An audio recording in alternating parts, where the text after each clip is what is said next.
El volver a las aulas, el volver a clase, lo estuvimos cubriendo de alguna manera con las palabras de mamás, de papás, de niños, de familias, con muchas ganas, docentes, directivos, preparando protocolos.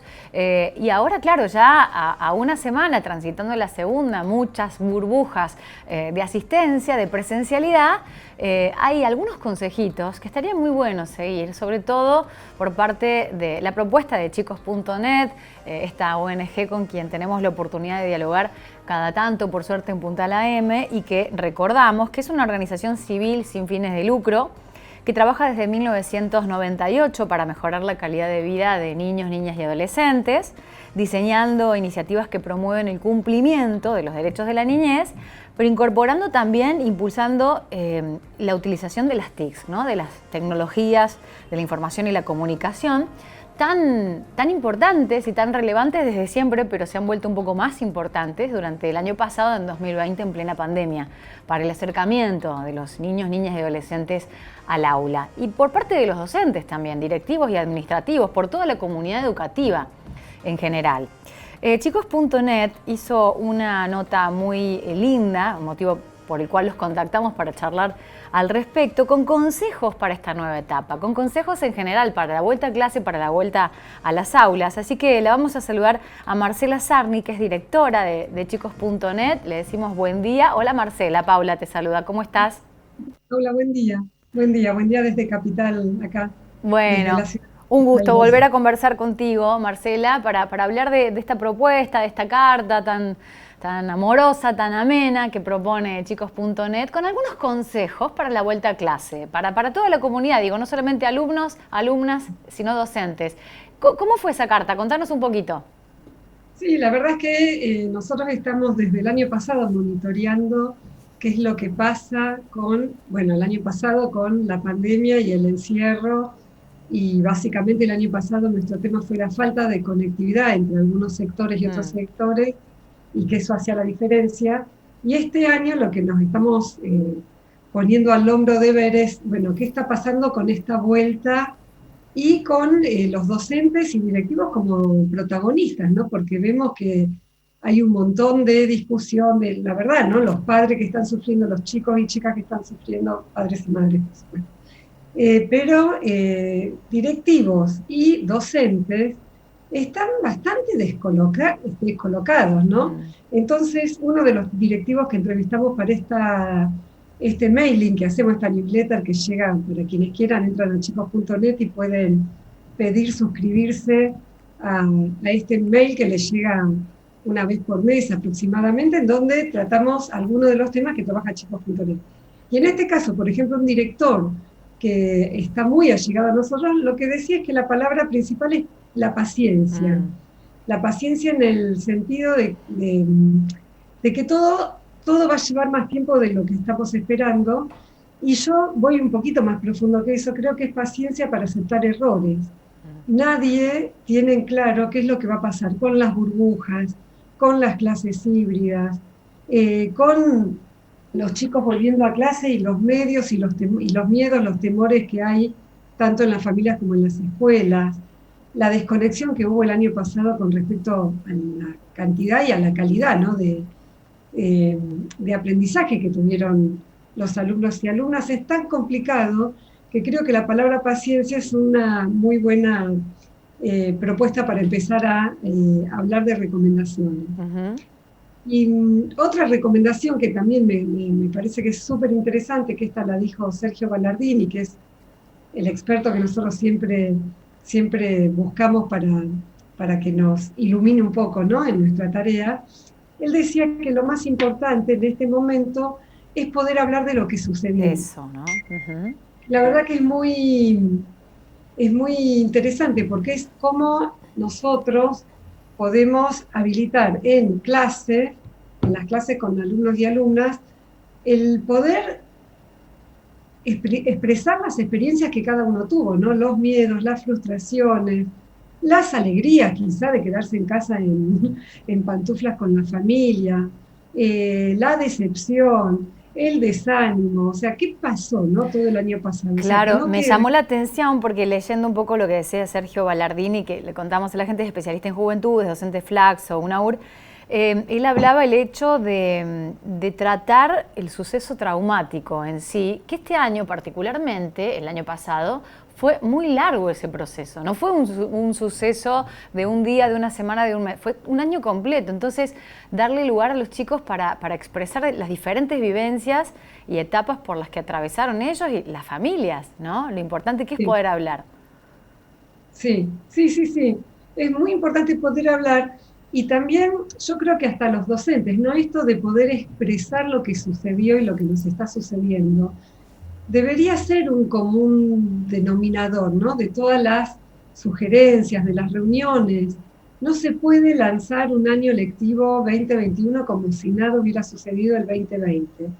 Entonces, hay cosas que cambiaron, hay cosas que no van a volver nunca. A mí, bueno, antes la producción que me decía, bueno, queremos que hables un poquito de la encuesta, ¿no? Y entonces, todavía, o sea, en esta newsletter en donde enviamos recomendaciones, también enviamos una encuesta para que docentes de todo el país puedan enviarnos dos preguntas, hicimos nada más. Una es cuáles son, no me acuerdo bien, pero era sobre lo que están viviendo en este momento Sí. y los cambios, y qué son las cosas. Y la segunda, que es a la que quiero, la que me parece más contundente, es qué cambió y no va a volver, ¿no? ¿Qué es lo que cambió para siempre en la institución escolar? Y bueno, hay muchos docentes que dicen la revalorización de la escuela, Eso. otros dicen que ya nos damos cuenta que la escuela solamente no es importante en relación a los contenidos, que los contenidos, otro que decía que me pareció súper valioso, ¿no? Los contenidos ya nos dimos cuenta que se pueden bajar de internet.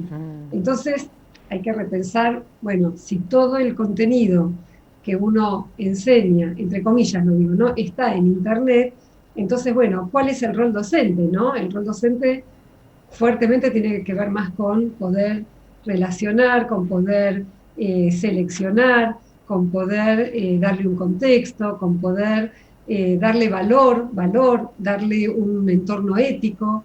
Entonces, todo este tipo de cuestiones, que bueno, ¿qué nos pasó y en qué cambiamos? Si somos los mismos que antes de la pandemia, si la escuela vuelve al mismo lugar que antes de la pandemia, la verdad que yo creo que No aprendimos nada.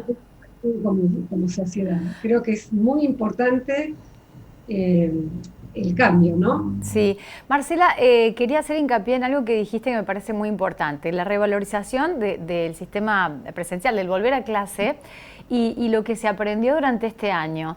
Se resolvió dividir a los chicos en burbuja y esto, en el pequeño tránsito que llevamos de año lectivo 2021, ya tiene consecuencias, te lo digo así a grandes rasgos como mamá, viendo a un adolescente revalorizar el ir al colegio cuando antes era una tortura y decir, están enseñando distinto, mamá. Están, al ser menos, por ejemplo, al ser menos cantidad de chicos en las burbujas, tienen más atención personalizada y tienen más participación. Y eso los incentiva más.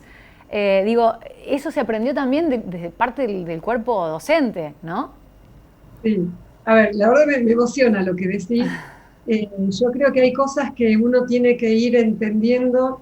El sistema educativo, y especialmente la escuela media, hace ya años que está en crisis y que no se sabe muy bien para qué está, para dónde va, o sea, de todo, de los contenidos, los profesores taxis, los alumnos y alumnas que no les interesa.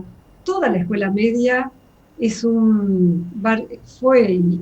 fue hasta antes de la pandemia un barco sin sentido, sin timón.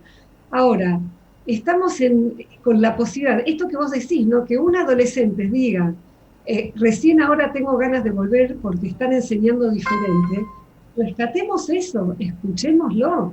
O sea, veamos qué es lo que está diciendo ese chico, qué está diciendo, lo miran a los ojos, lo escuchan, pensaron algo específicamente para él. En un grupo de chicos más pequeños quizás se puede mover de un modo que no se movía y que no interactuaba, quizás chicos Claro. más tímidos que otros, o que nada, que les gusta estar en un entorno como más acotado, ¿no? ¿Cómo podemos empezar a percibir todas estas cosas que esa institución escolar, escuela media, no estaba permeada a recibir, ¿no?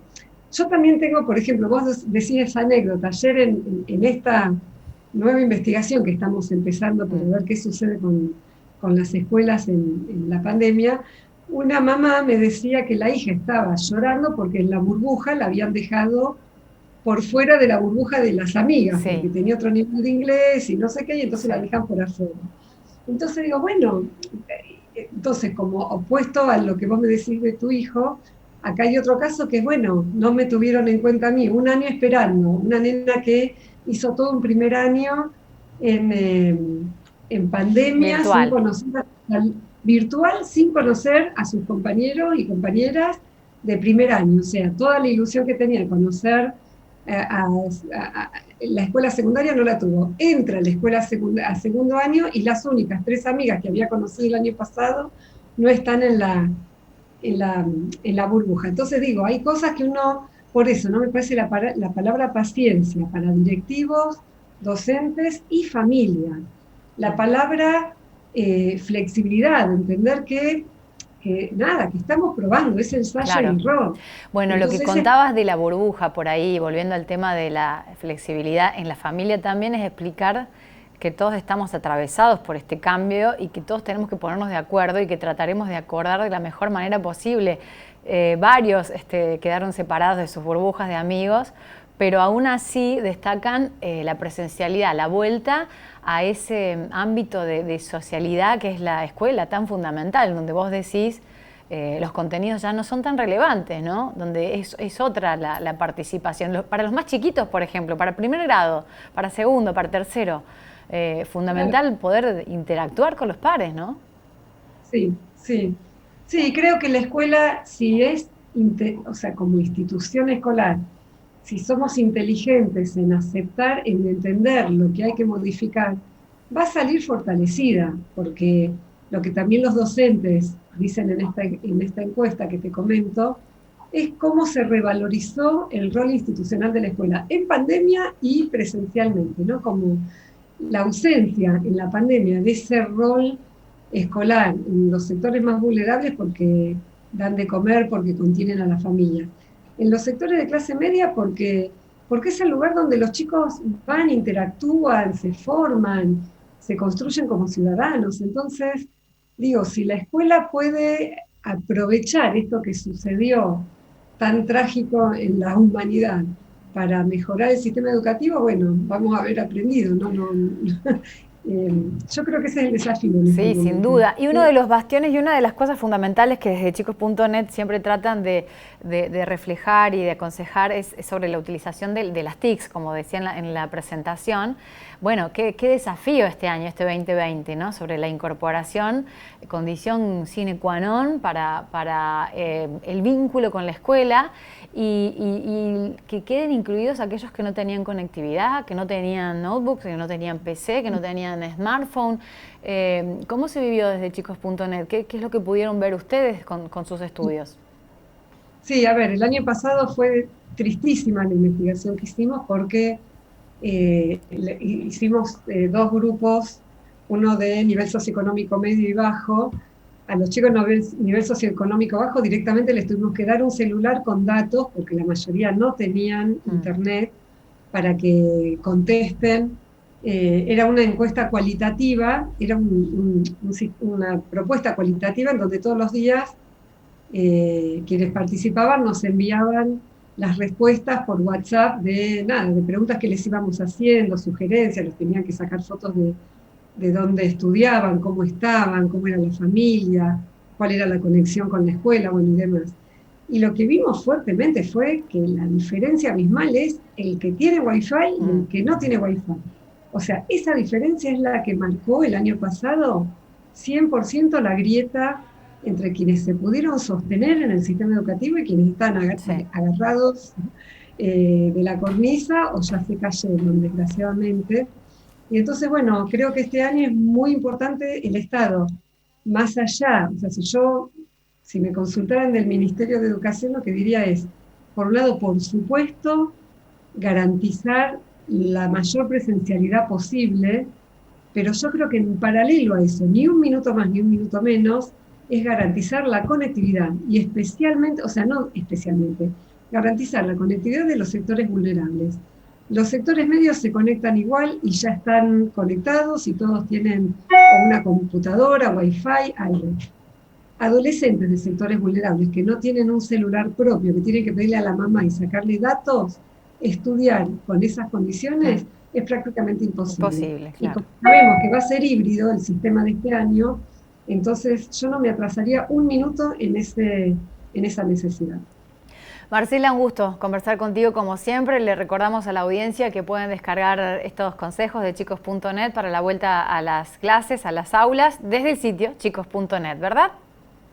Sí, chicos.net, así como suena. Muchísimas gracias. Chao, hasta luego. Chao, hasta luego. Era Marcela Sarni, directora de este sitio especializado en educación y en la revalorización del uso de las tecnologías y diseños y políticas que tienen que ver con el uso de las tecnologías mientras se cumplen los derechos de la niñez.